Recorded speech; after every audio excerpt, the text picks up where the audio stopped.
Sa pumili ng balance card, ito ang inyong reading. Tingnan natin kung anong gusto ipalam sa'yo ng Panginoon. So, I really sense ang energy mo ay masigla. Okay?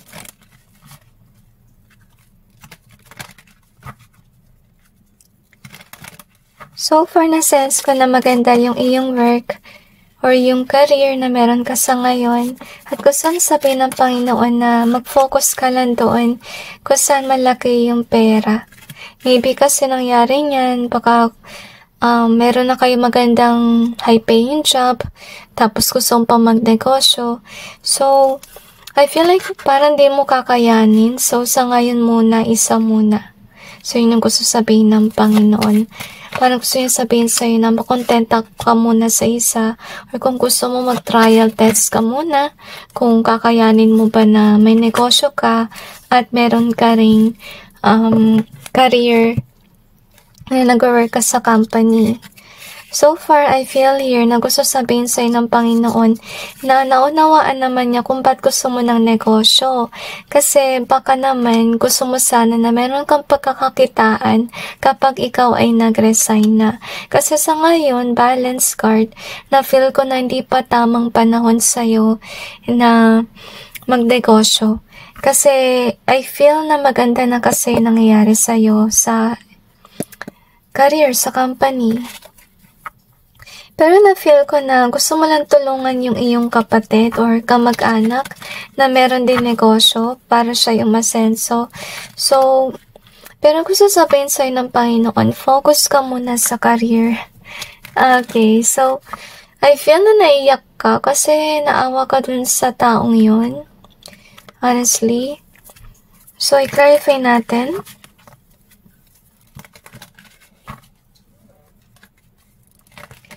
Baka kaya ka nandito kasi nagdadalawang isip ka kung anong gagawin mo.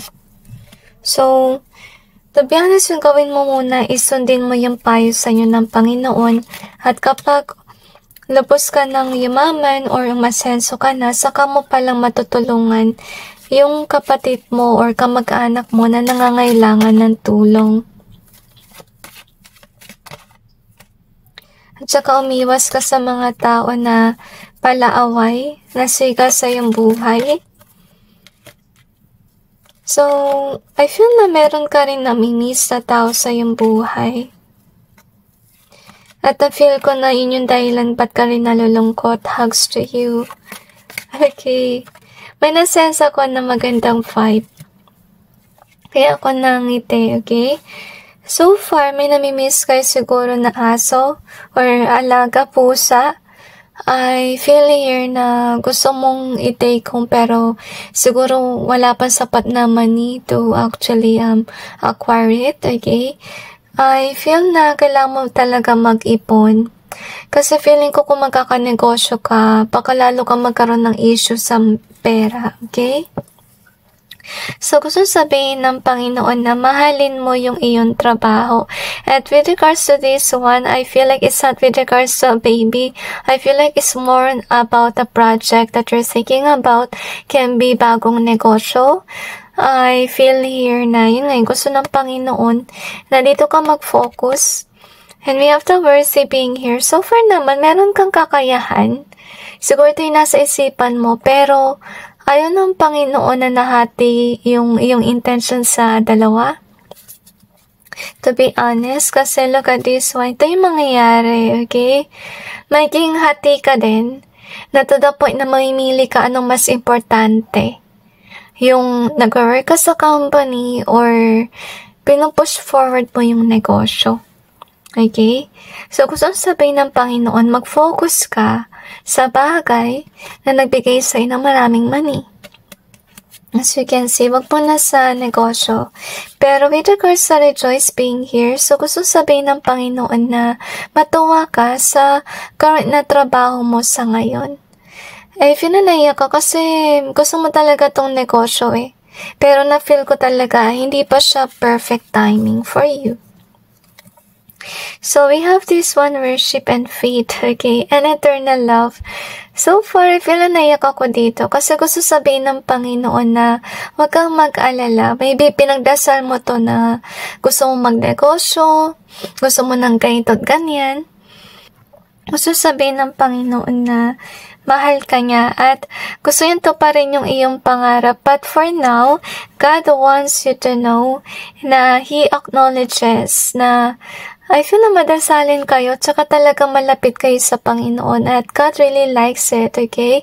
At gusto niya sabihin sa'yo na dahil sa ganito, bibigyan ka niya ng kung ano man ang hilingin mo pero sa tamang timing. So far with the faith card being here, ibig sabihin lang nun guys, na kung ano man ang hiniling mo sa Panginoon, it will come true. Kasi I feel like it's kinda like your benefit for being somebody that's loving and caring. At saka for being somebody, I feel like independent ka rin. At saka, yun nga, mabait ka sa iyong kapwa at hindi ka madamot sa pera. Kaya talaga meant to be rin sa'yo na umangat with regards sa iyong career. Pero gusto sabihin ng Panginoon na hinay-hinay lang sa balak mo. Okay, so far nabanggit ko sa'yo kanina na iwasan mo yung tao na toxic sa iyong buhay. I feel na yung kulay na binigay kanina ng Panginoon is somebody na mahilig sa away or makipagtalo. So, yun yung dapat mong iwasan. Kasi I feel na itong tao na to, siya yung kontrabida sa iyong buhay na pinipigilan ka ma-achieve mo yung iyong blessing. Okay? So, ingat ka sa taong yun. And I feel na kung sino man ito guys, papansin siya sa'yo. So, maybe this is somebody who also curse. So, maging malapit kayo sa Panginoon at magdasal kayo tuwing nafe-feel nyo na may ganito ng pakiramdam. Mag-ask kayo na help sa Kanya na gawin kayong, protected against that person. Next that we have is this one. So, God also wants you to know na kaya hindi niya sinasabi sa'yo na magnegosyo ka kasi mahati yung oras mo. At syempre kung may negosyo ka, kailangan mo rin ng time para doon. So, we have the voice being here. So, I feel na magpapadala yung Panginoon sa'yo na mga tao na maghihikayat sa'yo na wag ka magnegosyo. Okay, feel na naiyak ka kasi gusto mo talaga magnegosyo. Honestly, talagang gusto mong i-push. But yet, this is definitely what you deserve of. At gusto sabihin ng Panginoon na sa ngayon, huwag mo sasabihin yung mga binabalak mo kasi kaya hindi pa rin oras magka-negosyo because you're still dealing with somebody na kontrabida sa iyong buhay that will definitely try to block your blessings or your wealth. Next one that we have is this one. So, chosen and trap, okay?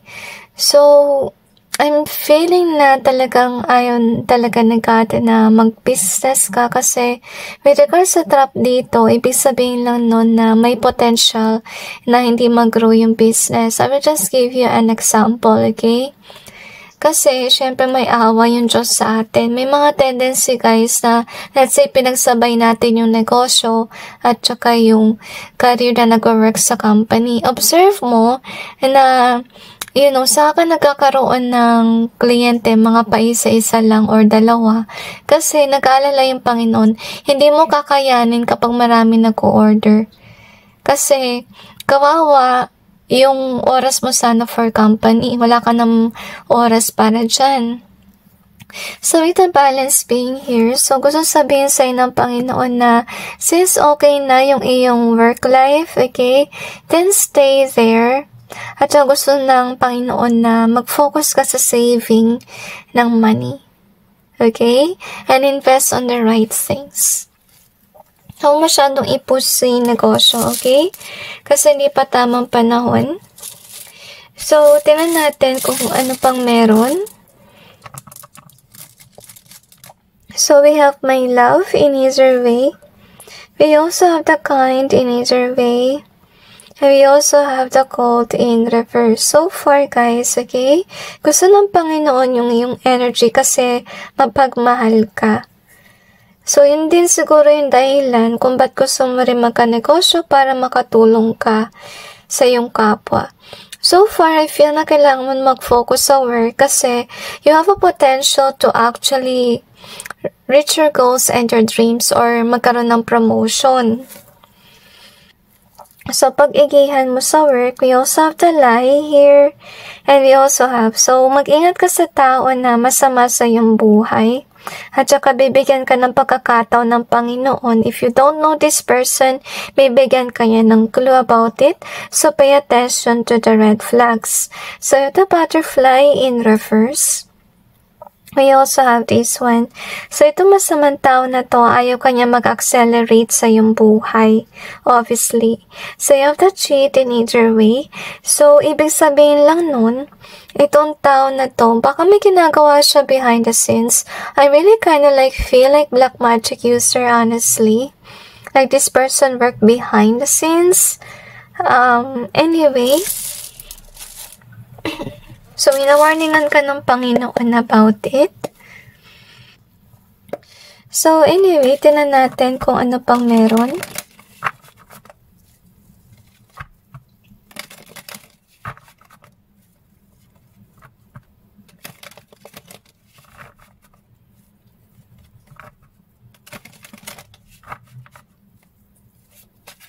I feel na bibigyan ka ng panahon ng Panginoon para mag-isip.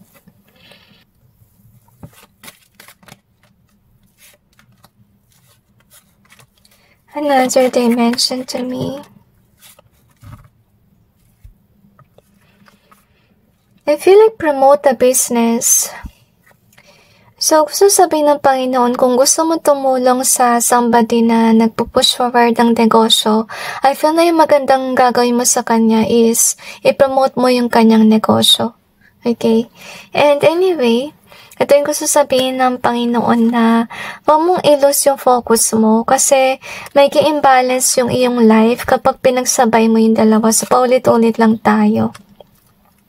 So, we have this one and ito yung malungkot, guys. Okay? Because you will be caught in the middle kung pinagsabay mo yung negosyo at saka yung iyong career sa company. Okay? Kasi syempre, dapat sa isa ka lang mag-focus. As you can see here. Pero with this one, I feel na yung dahilan mo ba't ka magdanegosyo because you want to care for that person. Na gusto mong tulungan. Pero, I feel na kung ipupush mo yung negosyo na yun, hindi siya actually lalago. Okay? Makakatulong ka sa kapwa mo and it will fulfill your heart. Pero yung negosyo na inaasa mo, parang naglagay ka lang ng money doon and hindi siya nag-bloom. Kasi sana mo nawaan mo rin yung Panginoon. Bakit niya hindi ipabloom yung negosyo? Kasi ayaw ni God na may stress ka.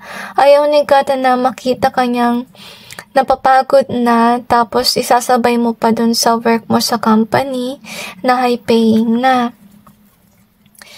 So, huwag ka masyadong mag-alala if tungkol sa kapatid mo or sa kamag-anak mo na gusto mong tulungan, okay? I feel na kaya ng taong yun na tumayo mag-isa, okay? I feel na matutulungan mo siya on some point, but not on the way that you will have a business just to help this person. So, anyway, let's see naman kung ano yung karma ng tao na nakita kong kontrabida sa iyong buhay.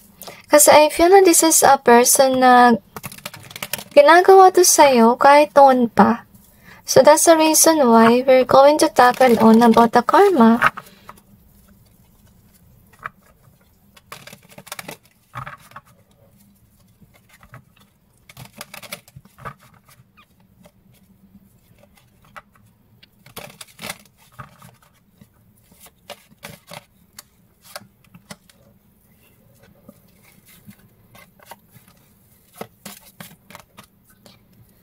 Okay. I feel here, guys, kapag ginawa niyo yung negosyo, sa retirement yung nasa sense ko, saka yung lalago. Pero sa ngayon kasi, hindi. Baka magkaroon ka lang ng traumatic experience. So, might as well na wag ka masyadong mag-focus doon sa negosyong naiisip mo.